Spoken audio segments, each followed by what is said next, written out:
নমস্কার বন্ধুরা, আমি Sharmistha. Sharmi's easy to cook চ্যানেলে আপনাদের স্বাগত। আজ আপনাদের সাথে এমন একটা রান্না শেয়ার করব যেটা শুধুমাত্র বছরের এই সময়ই পাওয়া যায়। এগুলো আমাদের গাছের বিলাতি আমড়া। দেখে নিশ্চয়ই অনেকেই চিনতে পারছেন। এই বিলাতি আমড়া শুধুমাত্র এই সময়তেই পাওয়া যায়।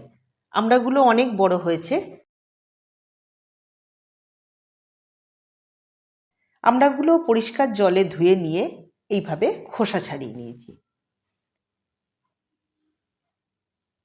যেহেতু অনেকটাই বড় হয়েছে সেই জন্য এটা আমি বটি দিয়ে কাটবো। আর আমড়ার খোসা ছাড়ানোর পরে আমড়ার গায়ে কিন্তু একটা পিচ্ছিল আঠালো ভাব থাকে, যার জন্য খুব সাবধানে কাটতে হবে, না হলে হাতটা পিছলে কেটে যাওয়ার সম্ভাবনা থাকে। এই জন্য ছুরি দিয়ে কাটা একটু অসুবিধা, বটিতে কাটলেই এটা ভালো হয়। এই আমড়াটা যেহেতু একটু শক্ত হয়ে গেছে ওই জন্য মাঝখানের পোর্শনটা কাটা যাচ্ছে না। আমি সাইড থেকে এইভাবে শাঁসগুলো বার করে কেটে নিয়েছি। যদিও সব আমড়াগুলো তাই হয়নি, বেশ কিছু আমড়া একদম পুরোপুরি ঠিক গুড় আমের ক্ষেত্রে যেমন আমের পিস করা হয় সেরমভাবে কেটে নিয়েছি, অর্থাৎ মাঝখান দিয়ে কাটা গেছে। সবগুলো একই রকম শক্ত হয়নি।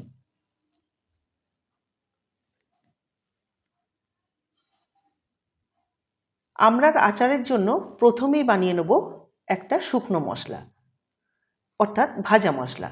নিয়ে নিয়েছি শুকনো লঙ্কা, গোটা ধনে, গোটা জিরে, তেজপাতা, গোটা মৌরি আর এলাচ এবং দারচিনি।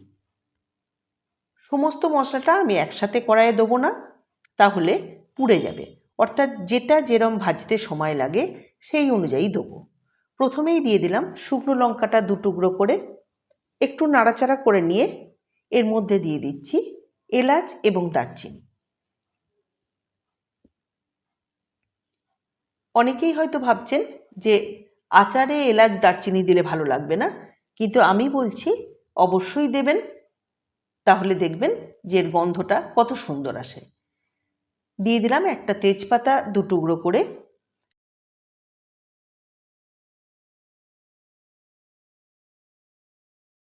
এইগুলো ভাজা হয়ে গেছে। এবার এই যে গোটা মশলাগুলো আছে এগুলো আমি হালকা হাতে নাড়াচাড়া করে নেব। খুব বেশি ভাজবো না, যাতে পুড়ে না যায়। পুড়ে গেলে ভাজা মশলার গন্ধটাই নষ্ট হয়ে যাবে। নেড়ে নিয়ে অন্য পাত্রে ঢেলে রেখেছি, ঠান্ডা হয়ে গেলে ওটা গুঁড়ো করে নেব। এবার এই কেটে রাখা আমড়ার মধ্যে দিয়ে দিচ্ছি পরিমাণ মতো নুন। নুনটা অবশ্যই বুঝে দেবেন, যেহেতু আমড়ার আচার ওই জন্য নুন বেশি হলে কিন্তু ভালো লাগবে না। দিচ্ছি হলুদের গুঁড়ো, আর সুন্দর একটা কালার আসার জন্য দিচ্ছি কাশ্মীরি লঙ্কার গুঁড়ো। এইগুলো দিয়ে খুব ভালোভাবে মাখিয়ে নিচ্ছি। এখানে একটা কথা বলে রাখি, মাখানোটা অবশ্যই যখন কড়াতে তেল চাপাবেন সেই মুহূর্তেই মাখাবেন, তা না হলে নুন থেকে আমড়ায় জল বেরিয়ে যাবে, আচারের কোয়ালিটি ভালো হবে না। তেল গরম হয়ে গেছে, ফোড়ন হিসাবে দিয়ে দিলাম 2টো শুকনো লঙ্কা, একটা তেজপাতা 2 টুকরো করে, আর যেটা অবশ্যই লাগবে সেটা হলো 5 ফোড়ন। 5 ফোড়ন ছাড়া আচার বানানো অসম্ভব। 5 ফোড়নের গন্ধটাই বলে দেয় যে আচার বানানো হচ্ছে। ফোড়ন হয়ে গেলে আমড়াগুলোর মধ্যে দিয়ে দিচ্ছি। সিম থেকে মিডিয়াম আছে আমড়াগুলো বেশ কিছুক্ষণ আমি সতে করে নেব, তাতে আমড়ার গাটা ভাজাও হবে, তার সাথে নরমও হবে। আমি যেভাবে দেখাচ্ছি এইভাবে যদি আপনারা বানান এবং এই ছোট ছোট টিপসগুলো মাথায় রাখেন, তাহলে আপনাদের আমড়ার আচার বা যে কোনো রকম আমের আচার বা গুড় আম সবগুলোই অনেক দিন সংরক্ষণ করতে পারবেন। তেলের পরিমাণটা আমি একটু বেশিই দিয়েছিলাম, যেহেতু আচার বানাচ্ছি। মাঝখানটা ফাঁকা করে দেখালাম যে তেলটা কতটা রয়ে গেছে। আমড়াটা তুলে নিলে বুঝতে পারবেন। আচারে একটু তেলটা বেশি দিতে হয়, এবং যেহেতু এটা আমি সংরক্ষণ করে রাখবো ওই জন্য তেলটা একটু বেশি লাগবে। আমড়াটা তুলে নিলাম। এবার এর মধ্যে দিয়ে দিচ্ছি আখের গুড়।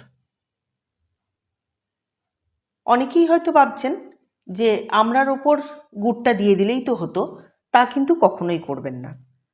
যেহেতু আমি সারা বছর এটা রাখতে চাইছি, সেই জন্য আমড়াটা তুলে নিলাম, গুড়টা দিয়ে দিচ্ছি, তার সাথে দিলাম চিনি।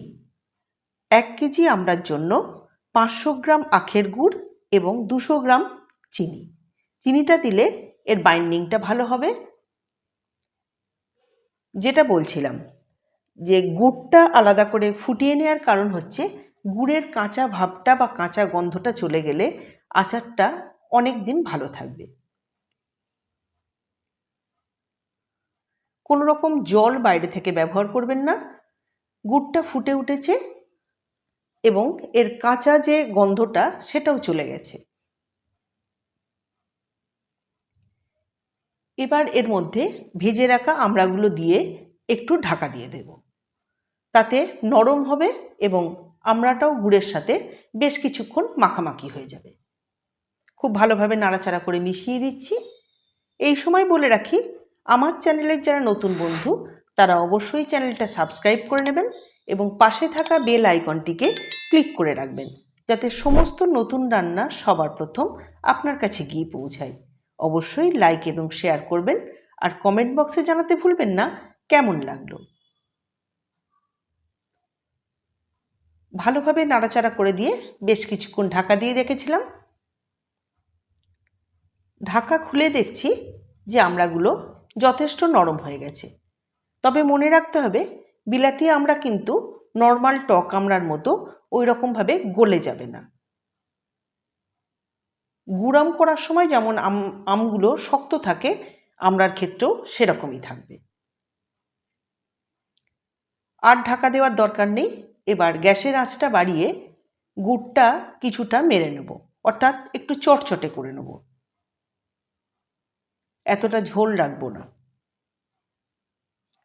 ফুটিয়ে গুড়টা যখন মরে এসছে, এই সময় ভেজে রাখা মশলাটা দিয়ে দেবো। পরিমাণ মতো মশলা দেবেন, কারণ খুব বেশি মশলা দেওয়ার দরকার নেই, তাহলে মশলার গন্ধটা উগ্র হয়ে যাবে। আর মশলা দিয়ে খুব বেশিক্ষণ ফোটাবো না, তাহলে মশলার গন্ধটাও নষ্ট হয়ে যাবে এবং একটা তেতো ভাব এসে যাবে। গ্যাসের নব অফ করে দিয়েছি।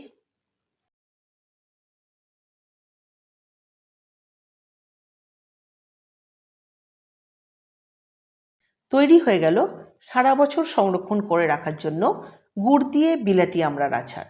অবশ্যই বানাবেন আর আমাকে জানাবেন কেমন হয়েছে।